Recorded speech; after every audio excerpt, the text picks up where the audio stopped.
Hey there, young bucks, OGs, and cool cats alike.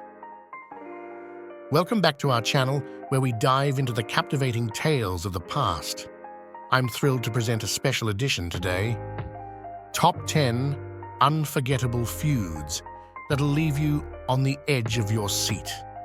From duels that shaped nations to conflicts that defined eras, get ready for a rollercoaster ride through some of history's most intense rivalries.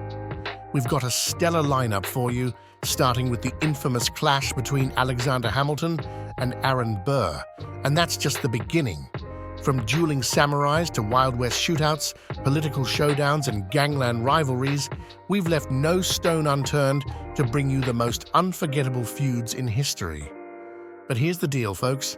We can't do it without your support. So, make sure to hit that like button, subscribe to our channel, and drop a comment down below with your thoughts on these epic feuds. Your support keeps us going and helps us uncover more hidden gems from the pages of history.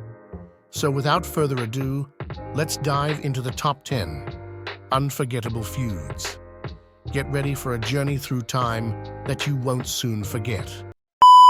The year was 1804, and the United States populace quivered as two towering figures stood at the brink of a fatal encounter. Alexander Hamilton and Aaron Burr, once comrades, now bitter rivals. The rift between Hamilton and Burr was a tale of political ambition and personal animosity. Hamilton wielded his pen and voice against Burr's political aspirations, calling to question Burr's character and integrity. Hamilton's words struck deep, labeling Burr as dangerous and untrustworthy.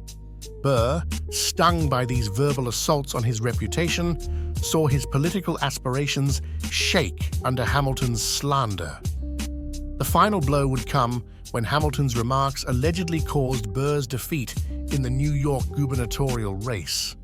Blaming Hamilton for his loss, Burr's fury and resentment festered. He would challenge his bitter rival to a duel of pistols. He would have Hamilton, his once beloved friend and trusted ally, silenced for his interference.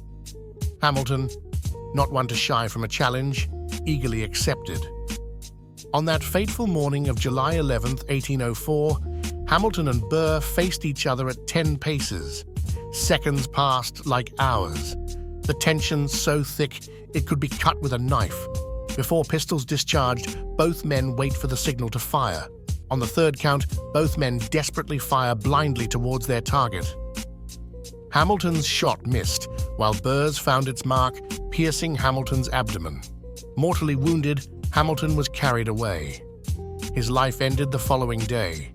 As for Burr, the duel cast a long shadow on his reputation that would prove irreversible. Losing his once trusted colleague and any prospect of developing his political career, his name was nearly lost to time, only being mentioned in reference to his bitter rival, Alexander Hamilton. In the fibers of Japanese history, a legendary duel echoes through the ages, the epic clash between Miyamoto Musashi and Sasaki Kojiro. Their rivalry was a clash of martial artistry and philosophical difference. Their fabled showdown reached its apex on the shores of Ganryu Island in 1612. Miyamoto Musashi, a wandering swordsman and enigmatic philosopher, challenged convention with his unorthodox combat techniques and pragmatic approach to swordsmanship. Sasaki Kojiro, on the other hand, was the proclaimed heir to the esteemed Tenshin Shoden Katori Shinto-ryu school.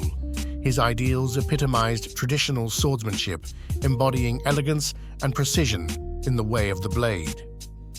As the sun rose, tension crackled in the air. Musashi, a master of strategy, intentionally arrived late, unsettling Kojiro's composure and seizing the psychological edge. Musashi armed himself with an improvised wooden sword fashioned from an old oar. Kojiro, on the other hand, bore his trusted nodachiya weapon, all too familiar to the master swordman. With swift and deliberate movements, Musashi capitalized on Kojiro's anticipation of a traditional length weapon. In a mesmerizing display of skill and strategy, Musashi delivered a decisive blow, striking down Kojiro with unparalleled precision. It is a widely accepted belief that Sasaki Kojiro passed away following the duel. In the turbulent heartland of 19th century America, a feud simmered between two men, James Bowie and Norris Wright. Their animosity, steeped in accusations of deceit and, as usual, fueled by political rivalries, erupted into a showdown on a shadowy day in 1829. James Bowie, renowned for his bravery and the infamous Bowie knife, accused Norris Wright of fraudulent dealings.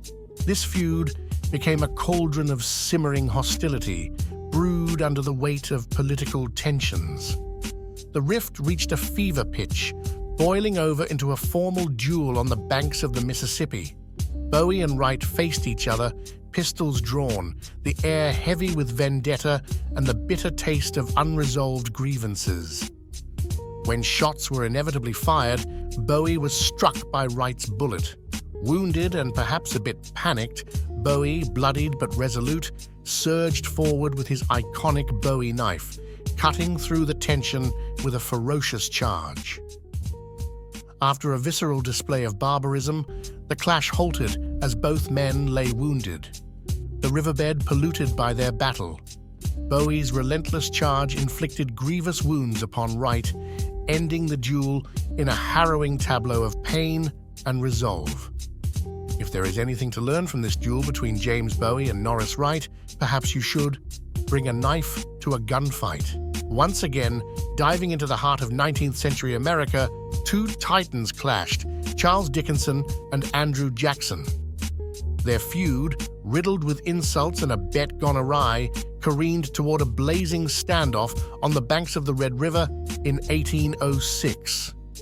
Dickinson, a hot-headed horse breeder, and Jackson, a future president, sparred in an exchange of verbal daggers. Dickinson hurled accusations of cowardice, while Jackson lashed back, casting doubts upon Dickinson's character. The feud reached its crescendo, thrusting the pair into a dramatic duel, a spectacle demanding resolution, pistols gleaming in the harsh sunlight. With gunpowder smoke curling in the air, Dickinson's shot boomed, piercing Jackson's chest. However, this searing blow failed to quench Jackson's fiery resolve. Jackson, now wounded, ignored the searing pain in his chest. He steadied his aim with steely determination, returning fire with a single desperate shot, subsequently hitting Dickinson. Dickinson, reeling from his mortal wound, succumbed, while Jackson, battered but triumphant, emerged victorious. This feud stands as an irreplaceable example of when keeping it real goes wrong. In the depths of the murky abyss that was Old Paris, two figures stood at odds, Eugène-François Vidocq and François-Achille Delalande. Theirs was a dance of deception and deceit, played out inside the labyrinthine alleys and fog-draped corners of the city. Vidocq was a mesmerizing paradox, a former criminal turned legendary law enforcer who chased shadows with relentless zeal. His foil, Delalande, was a dark wisp within the criminal underbelly of Old Paris, a phantom consistently eluding Vidocq's grasp. Their rendezvous were no chance meetings, but orchestrated collisions, Delalande's cunning evasions a constant taunt to Vidocq. It was in one such smoky encounter that tensions erupted, a blend of sly intellect and raw physicality.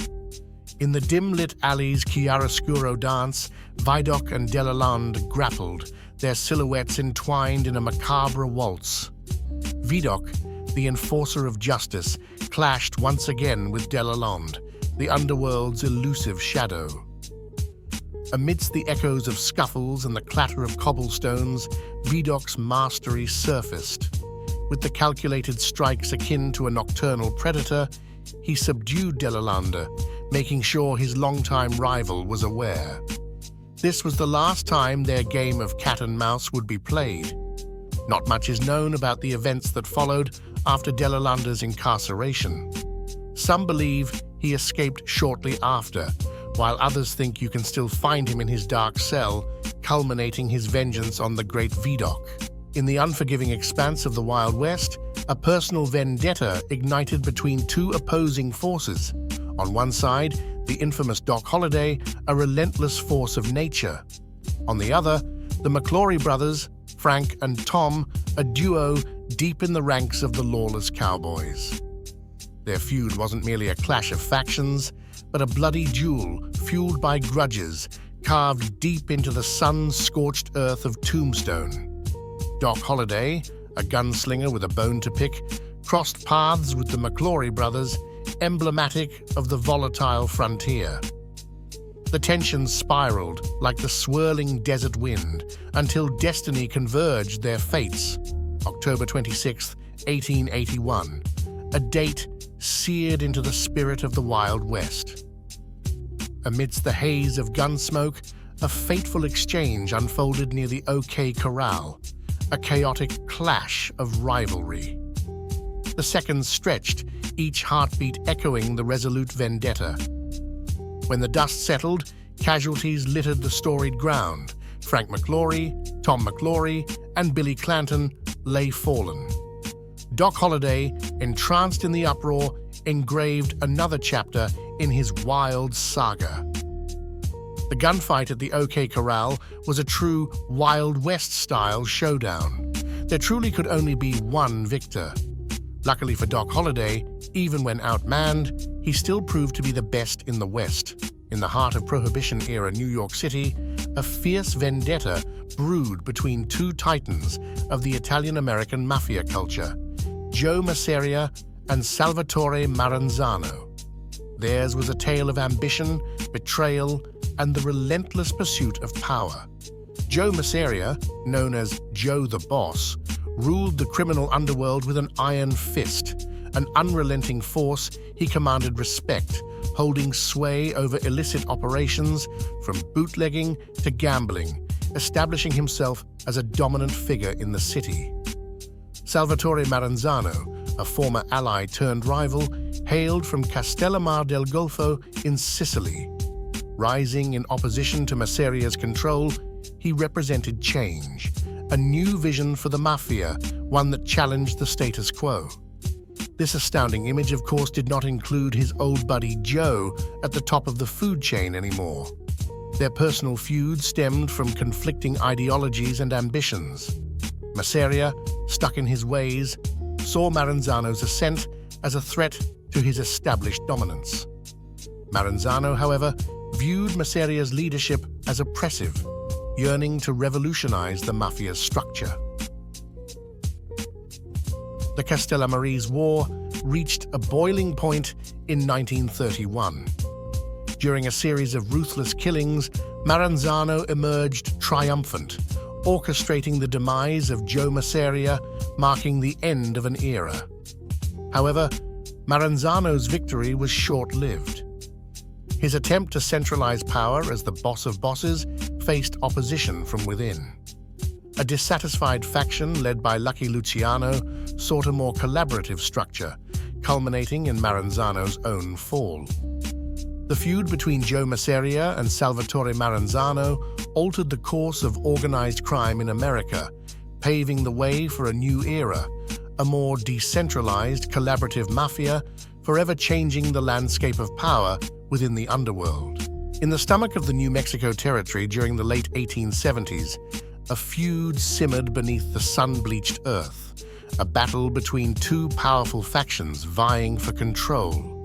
A group of ragtag vigilantes known as the Regulators and the influential businessmen, Lawrence Murphy and James Dolan, whose reach knew no bounds during their control of the area. At the heart of this conflict was the Lincoln County War, ignited by the audacious challenge of John Tunstall, a wealthy English rancher, to Murphy and Dolan's economic monopoly. Tunstall's murder at the hands of Murphy and Dolan's men later became the catalyst for a vendetta that raged across the county. The Regulators, now led by Billy the Kid, sought justice and retribution for their leader's murder, sparking a series of violent skirmishes, ambushes, and blood vendettas that gripped the region. The feud reached its pinnacle in the brutal Battle of Lincoln, a chaotic and blood-soaked struggle that claimed lives on both sides. Ultimately, the regulators emerged victorious. Murphy and Dolan's hold on Lincoln County was shattered, their power diminished, and their influence waning. The Lincoln County War, though resolved, left another undeniable mark on the history of the Wild West, a testament to the fierce determination and the high price paid in the pursuit of justice and revenge. In the time of Prohibition-era Chicago, a blood-soaked vendetta brewed between two notorious factions: the North Side Gang, led by George "Bugs" Moran, and Al Capone's outfit, who needs no introduction. The cause? As per usual, control over the illegal elixir of the times, bootlegged alcohol. Moran's gang stubbornly held territory on the north side, while Capone's syndicate cast its shadow across the entire city. Their feud erupted into a torrent of violence, marked by a restless cycle of retribution and retaliation. The streets ran red as bombings, assassinations, and killings became the norm. Chicago became a battleground for control, and the city's residents were caught in the crossfire. Yet, amidst the chaos, the vendetta began to unravel. Law enforcement intensified their pursuit, shining a harsh spotlight on Capone's activities. The St. Valentine's Day massacre drew national outrage, spurring authorities to take decisive action against organized crime. Internal strife within the gangs, coupled with the imprisonment of key figures like Capone on charges unrelated to the feud, signaled the waning of the Chicago beer wars. The once blood-soaked streets gradually quieted, the feuding factions crippled by arrests, infighting, and the changing tides of law enforcement. The era of the Chicago beer wars faded into history, leaving behind a city scarred by violence but forever changed by the relentless pursuit of power and profit in the shadows. Lastly, we visit the opulent salons of St. Petersburg, where society's finest indulge in whispers and intrigue. In the midst of this glittering world, a tale of forbidden passion unfolds. Natalia Goncharova, the wife of the revered Alexander Pushkin, finds herself at the heart of a clandestine affair with Georges Dantes, a dashing French officer. Picture this: a smoky drawing room, the air thick with cigar smoke. Pushkin, with his piercing gaze and volatile temperament, confronts Dantes. The accusations fly like sparks, fueled by a potent mix of jealousy, wounded pride, and infidelity. Pushkin, with his honor and pride in question, contemplates a just course of action for this disrespect. Fast forward to a misty morning on the banks of the Black River, the dueling ground chosen for the climax of this unfolding drama. Pushkin, driven by an unyielding sense of vengeance, challenges Dantes to a duel, a deadly dance that will settle their grievances once and for all. The duel begins with the crack of firearms. The claps of pistol fire bounced through the still morning air. Pushkin, now wounded and bleeding, collapses onto the frozen ground. The poet, whose verses had moved nations, now faces a different kind of fate. His eyes filling with rage, Pushkin could fight no longer. The poet simply was no match for the French officer. Despite being wronged, Pushkin felt his strength slipping and his fiery disposition simmering. 2 days later, Pushkin drew his last breath. The poetic soul of Russia was silenced forever. The duel, born out of lust, betrayal, and jealousy, claims a literary giant, a tragic end to a man who once stirred the hearts of nations. As Dantes departs Russia with a tarnished reputation, the flashes of the duel linger.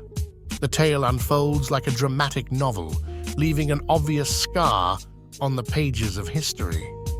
In this fated battle between a poet and a soldier, the pen was not mightier than the sword.